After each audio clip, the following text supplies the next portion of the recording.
ప్రభుత్వాలు మారినా ఇసుక మాఫియా రోజురోజుకి కోరలు చాస్తోంది. గత బీఆర్ఎస్ ప్రభుత్వ పాలనలో ఇసుక ర్యాంపుల్లో చక్రం తిప్పిన ఇసుక మాఫియా ప్రస్తుతం కాంగ్రెస్ పాలనలోనూ వారే ఇసుక దందా సాగిస్తున్నారనే టాక్ గట్టిగా వినిపిస్తోంది. గత ప్రభుత్వంలో ఓ కీలక ఎమ్మెల్యే బినామీలుగా ఇసుక ర్యాంపుల్లో కోట్లు దోచిన వారే నేడు పార్టీ మారిన ఓ ఎమ్మెల్యే అడ్డాలో ఇసుక ర్యాంపులు వారి హస్తగతం అయ్యాయట. బీఆర్ఎస్ నుంచి కాంగ్రెస్లో చేరిన ఆ ఎమ్మెల్యే ఎవరు? గులాబీ నేతలతో కాంగ్రెస్ ఎమ్మెల్యే ఇసుక వ్యాపారంపై భగ్గుమంటున్న మాజీ ఎమ్మెల్యే ఎవరు? కాంగ్రెస్లో కాకరేపుతున్న ఇసుక మాఫియాకు కేర్ ఆఫ్గా నిలిచిన నియోజకవర్గం ఎక్కడుంది? అక్కడ ఇసుక ర్యాంపుల్లో జరిగే కథా కమామిషు తెలుసుకోవాలంటే ఈ స్టోరీ చూడాల్సిందే.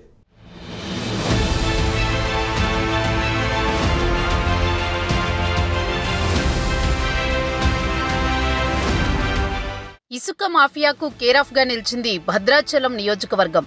తాగునీటి అవసరాలు తీర్చే గోదారమ్మ రాజకీయ నాయకులకు కాసులు కురిపించే కామధేనుగా మారిందనడంలో ఎలాంటి సందేహం లేదు.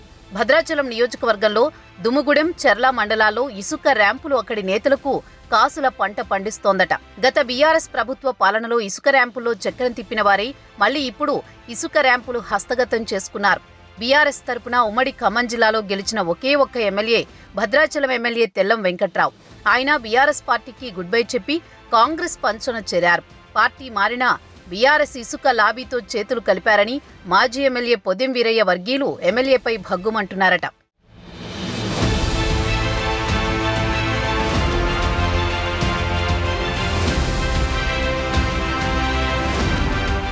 పాలకులు మారినా ప్రభుత్వాలు మారినా ఇసుక మాఫియా లావాదేవీలు సాఫీగా సాగుతున్నాయని జిల్లాలో బహిరంగంగా చర్చించుకుంటున్నారు అక్కడి ప్రజలు. భద్రాద్రి కొత్తగూడెం జిల్లాలో పినపాక, భద్రాచలం నియోజకవర్గాల్లో ఇసుక రీచ్లు ఉన్నాయి.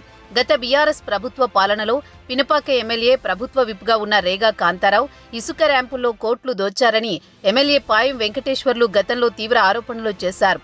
రేగా బినామీలుగా చక్రం తిప్పిన వారే ప్రభుత్వం మారినా ఇసుక ర్యాంపుల్లో మళ్లీ వారే చక్రం తిప్పుతున్నారట. భద్రాచలం ఎమ్మెల్యే తెల్లం వెంకట్రావుతో ఉన్న సాన్నిహిత్యంతో గులాబీ గ్యాంగ్ ఇసుక రీచ్లు హస్తగతం చేసుకున్నారట. ఎమ్మెల్యే తెల్లంతో పాటు ఓ మంత్రి మైనింగ్లో ఓ ఉన్నతాధికారి అండదండలకు తోడు గతంలో దోచుకున్న అనుభవంతో చక్కగా వాటాలు ముట్టజెప్పారట. పైసా పెట్టుబడి లేకుండా నేతలకు కోట్లు ముట్టజెబుతున్నారని పొలిటికల్ సర్కిల్స్లో చక్కర్లు కొడుతోంది. ప్రభుత్వం మారినా ఇంకా గులాబీ ఇసుక లాబీ హవా సాగడంపై ఈ నియోజకవర్గంలో కోడై కూస్తోంది.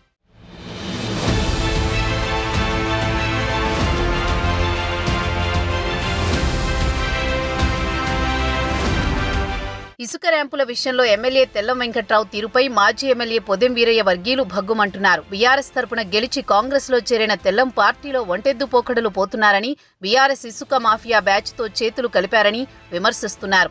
అలాగే ఇసుక ర్యాంపుల్లో కోట్లు దోచుకుంటున్నారని పొదెం వీరయ్య వర్గం తీవ్ర ఆరోపణలు చేస్తోంది. గత ప్రభుత్వంలో ఇసుక ర్యాంపుల్లో చక్రం తిప్పిన ఓ వ్యక్తి మెజారిటీ రీచ్లు తమ కనుసన్నల్లో నడిచేలా అనుమతులు హస్తగతం చేసుకున్నారనే టాక్ గట్టిగానే వినిపిస్తోంది. ఎమ్మెల్యే తెల్లం తీరుపై పాత కాంగ్రెస్ నేతలు తీవ్ర అసంతృప్తి వ్యక్తం చేస్తున్నారు. అంతేకాకుండా ఆయన వ్యవహార శైలిపై గుర్రుగా ఉన్నారట. గత ప్రభుత్వంలో అవినీతిపై పోరు చేసి అధికారంలోకొచ్చిన కాంగ్రెస్ అదే ఇసుక దందాలో అంతకు మించి అన్నట్లుగా అవినీతి సాగడంపై ఆ పార్టీలో ప్రస్తుతం చిచ్చురేపుతోంది.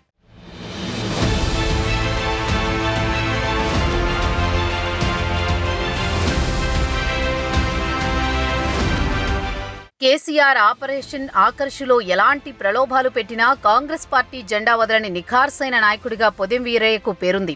సిట్టింగ్ ఎమ్మెల్యేగా ఓటమి పాలవగా బీఆర్ఎస్ తరపున తెల్లం గెలిచారు. అనంతరం ఆయన హస్తం పార్టీలో చేరారు. దీంతో ఒకే వరలో రెండు కత్తులుగా మారాయని నియోజకవర్గంలో చర్చ నడుస్తోంది. సీనియర్ నేతగా ఉన్న పొదెంకు అటవీ అభివృద్ధి సంస్థ కార్పొరేషన్ చైర్మన్ పదవి కట్టబెట్టారు. దీంతో గ్రామాల్లో కాంగ్రెస్ పార్టీలో ఇందిరమ్మ కమిటీలో కొత్త పాత నేతల మధ్య చిచ్చు పెట్టాయి. నామినేటెడ్ పదవులు, పనుల విషయంలో రెండు వర్గాలుగా తెల్లం పొదెం వర్గీయులు తలపడుతున్నారు. ప్రస్తుతం ఇసుక ర్యాంపులు భద్రాచలం కాంగ్రెస్ పార్టీలో కాకరేపుతున్నాయి. ఎమ్మెల్యే తెల్లం బీఆర్ఎస్ ఇసుక దందా బ్యాచ్తో చేతులు కలపడంపై మాజీ ఎమ్మెల్యే పొదెం వీరయ్య పార్టీలోని పీసీసీ పెద్దలకు ఫిర్యాదు చేశారనే ప్రచారం జోరుగా సాగుతోంది. భద్రాచలం నియోజకవర్గంలో రేగిన ఇసుక తుఫాన్ కాంగ్రెస్ పార్టీకి తలనొప్పిగా మారిందట. గులాబీ నేతల ఇసుక దందాకు కాంగ్రెస్ పార్టీ అధిష్టానం ఎలా చెక్ పెడతారు? ఎమ్మెల్యే తెల్లం, మాజీ ఎమ్మెల్యే పొదెం మధ్య రగడగా మారిన ఇసుక పంచాయతీకి ముగింపుపై కాంగ్రెస్ పెద్దలు ఎలాంటి నిర్ణయం తీసుకుంటారో చూసి చూడనట్లు అలానే వదిలేస్తారో వేచి చూడాలి మరి.